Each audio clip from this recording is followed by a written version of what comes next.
Hey friend, Kevin Keene here with Sounds to Live By. Hope you're having an awesome day. It is a little cloudy and cold here in Arkansas, so I'm nice and warm inside talking with you, which is where I want to be. A little while back, I heard a quote from Will Smith. Yes, the actor, Will Smith.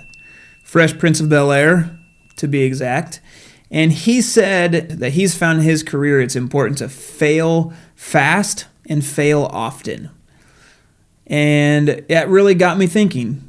You know, there's a lot of motivational talks we hear on failure, and excuse me for being cliche, but that's what we're talking about today. That failure is a key to you growing. If you look at people that work out, I try to be one of those people. I'm trying to be better about being consistent, but I'm having a hard time. Some of you can encourage me if you're really good at your workout routine. But the point of working out, lifting weights, whatever it is to get to the point of muscle failure. But when we work out and we hit muscle failure, we think it's a good thing. We're like, yeah, I just bench pressed until I couldn't anymore, and I feel great. Like I got a good workout in. But in every other area of life, we look at failure as a huge disappointment. We look at it as like, man, I didn't do anything. Like I wasted all this time. You don't see anybody leaving the gym and they're sweaty and their muscles are exhausted, but their endorphins are flying high and they feel awesome. You don't see anybody leaving saying, I failed. I wasted all this time. No, they came there to reach a point of failure. They came to the gym to fail, because only in muscle failure does the muscle begin to grow and get larger, and fat is burned, and there's a huge progression that comes out of reaching muscle failure. If you haven't seen my video on stress and rest, about working hard, resting hard, you need to watch that, because after a hard workout, these people also have to learn to rest hard, or they're not going to see the benefits. So failure and rest go hand in hand as well. You don't want to fail constantly and reach muscle failure every day on the same muscle. You're going to hurt yourself and you're not going to get any benefits. So there is that caveat. But you want to get to a point of consistent failure so that you can experience consistent growth. Now, when we look at songwriting in this way, there's a couple ways that I believe you can appropriately fail and fail the right way. I think when it comes to us as artists, the most dangerous thing we can ever do is be good. We've heard those songs that are good, that are played well and recorded well, but they leave us with absolutely zero inspiration, and we don't care if we ever hear them again. I think being good as artists is worse than being bad, because until we have something exceptional, it's not going to matter to us or anyone else. So a point where we can fail appropriately as artists is to push ourselves to the point of uncomfortable creativity a little bit more all the time. I recently listened to Colony House's new album, and I can't remember what it's called right now. I should have prepared, but Colony House is a band. Some of them are the children of Stephen Curtis Chapman, who I was a huge fan of as a kid. And they have an album, it's called Leave What's Lost Behind, just released in January. And when I heard it, there's several songs where I just said, wow, they were brave when they wrote this. It's a courageous effort. They go beyond the norm.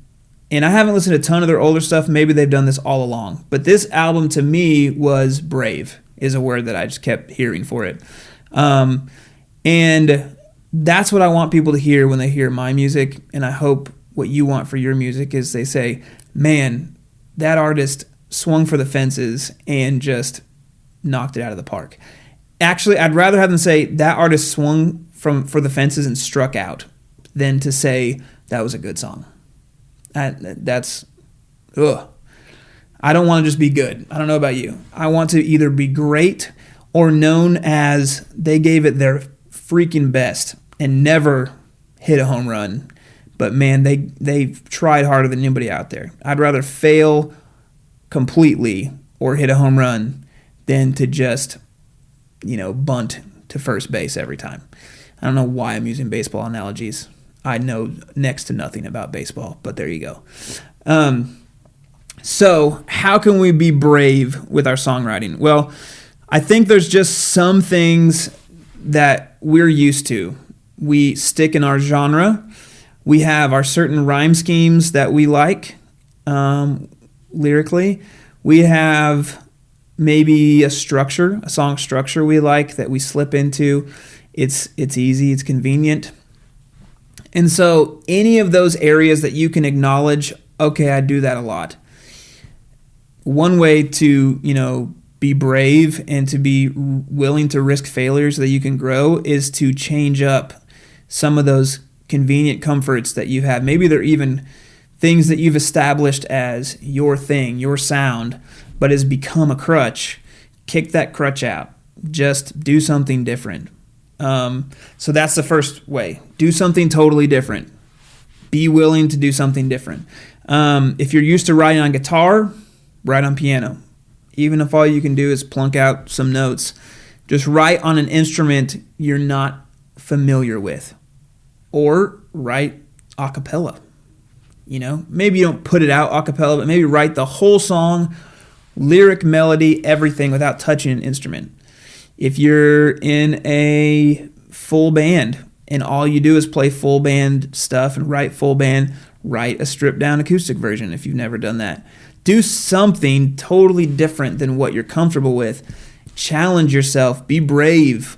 If you have a great voice, but you're kind of safe and you don't really venture out in areas that you might even want to, but you don't allow yourself to because it's just a little risky, be risky. That's the point of this whole video. Take a risk. Be brave. If you've never written a song and played it full band, try that. You get the point here. Mix it up. Do the opposite of what you're comfortable with. Another thing you can do to be brave is to collaborate with another artist outside of your genre. If you're a hip-hop artist, work with a singer-songwriter. If you're in a hardcore band, a death metal band, do something with someone that does a lot of orchestration, symphonic stuff. You get the point. Again, work with someone outside your genre that might challenge your style and do something more creative and brave. I had the pleasure of working with an old friend named Chad Crawford last year on a song that he composed. He does this beautiful orchestral arrangements, and he got several different singers to sing over his arrangements, and it was a really cool process. It was it was really challenging. It was really hard because in most symphonic arrangements, orchestral arrangements, there's not repeating sections like verse, chorus, bridge, verse, chorus. It's a movement. So it changes every however many bars and it doesn't come back again. So writing in a structured way, singing in a structured way that makes sense and isn't just like random was very difficult. And it took me 3 times as long as a normal song would to write lyric and melody to it. But it was a lot of fun. I'll put it in the link below so you can hear it. It was a really cool experience and probably one of my favorite collaborations I've done. I love everyone I get to collaborate with, but that one was really exceptional. And so working with someone outside of your genre in a different way will challenge you. It'll cause you to be brave. It'll cause you to try some things different. And hopefully you'll fail because that's the only way we experience growth. If you're always commended, if it's always good job, it sounds good.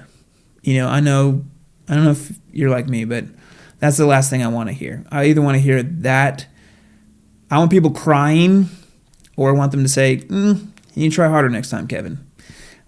Because I want to grow. I want to get better. And I think if you're watching this, you want to get better too, especially if you're at whatever minute mark this is of this video. You've watched long enough. You want to get better. And I'm here to help you accomplish that. And so do those first two things. Do something totally different outside of your comfort zone. Collaborate with another artist. But whatever you do, just be brave. Don't do the norm. Have something on every song you write that pushes you creatively, that pushes you performance-wise. When you perform this song, there should be something risky, that it's either going to be amazing or terrible. Don't go safe. Don't play it safe.